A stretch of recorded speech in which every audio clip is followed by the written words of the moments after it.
بسم اللہ الرحمن الرحیم۔ السلام علیکم ورحمۃ اللہ وبرکاتہ۔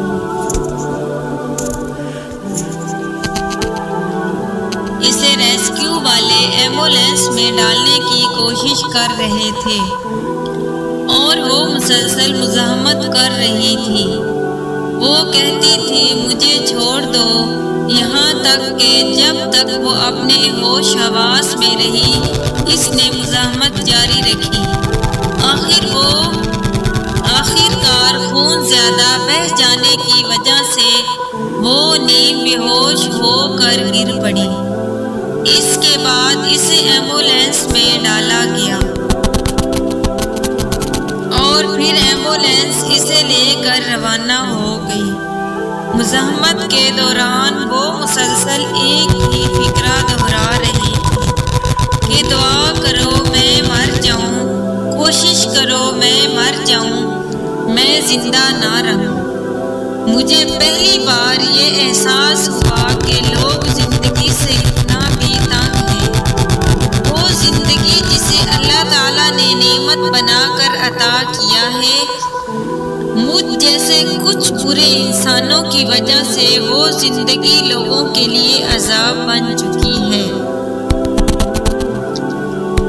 یہ واقعہ ہمارے گاؤں میں عارضی طور پر مقیم صفیہ بی بی کیا، جس کا شوہر عنایت ہمارے گاؤں کے ایک بڑے زمیندار کا ملازم ہے،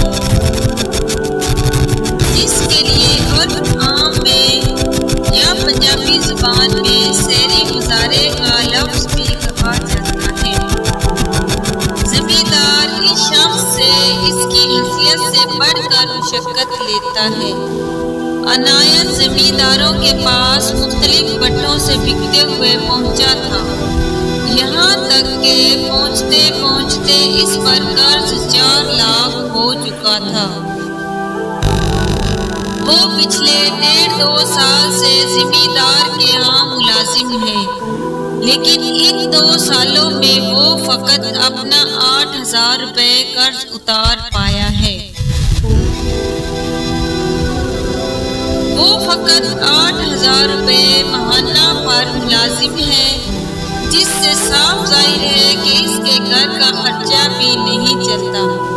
دوسری بڑی وجہ یہ ہے کہ وہ ان پڑھ ہے، اس لیے جب کبھی وہ 500 روپیہ ادھار لیتا ہے تو اس کا 5,000 لکھا جاتا ہے۔ اس لیے بھی اس کے قرض میں کمی ہونے کی بجائے اضافہ ہی ہوتا ہے۔ اسی دوران اس پر ایک اور آزمائش آ جاتی ہے کہ اس کی بیٹی کی ہاں کسی بچے کی ولادت ہوتی ہے۔ بچے کی نارمل ڈیلیوری ممکن نہیں ہوتی، اس لیے ڈاکٹر آپریشن تجویز کرتے ہیں اور آپریشن کے اخراجات برداشت کرنا ان کے بس میں نہیں ہوتا۔ اس لیے وہ ایک بار پھر زمیندار کے ہاں ہاتھ پھیلاتے ہیں اور 60,000 روپے مزید قرض لے دیتے ہیں۔ وہ کہ ان کے قرض کی رقم بڑھ جاتی ہے، لیکن وہ اس امید پر قرض حاصل کرتے ہیں کہ اس سے زیادہ وہ کم از کم اپنی بیٹی کی جان بچا لیں گے۔ عنایت قرض کی رقم حاصل کر کے اپنی بیوی کو دے دیتا ہے۔ اس کی بیوی اپنی بیٹی اور داماد کے ساتھ موٹر سائیکل پر ہاسپٹل جا رہی ہوتی ہے کہ راستے میں چند مشکوک افراد ان کو روکنے کی کوشش کرتے ہیں۔ غریب خاتون کو پتہ ہوتا ہے کہ انہوں نے کتنی مشکل سے پہلے ہی رقم حاصل کی ہے، اس لیے انہیں مزید کتنا عرصہ اس زمیندار کی غلامی میں گزارنا ہے۔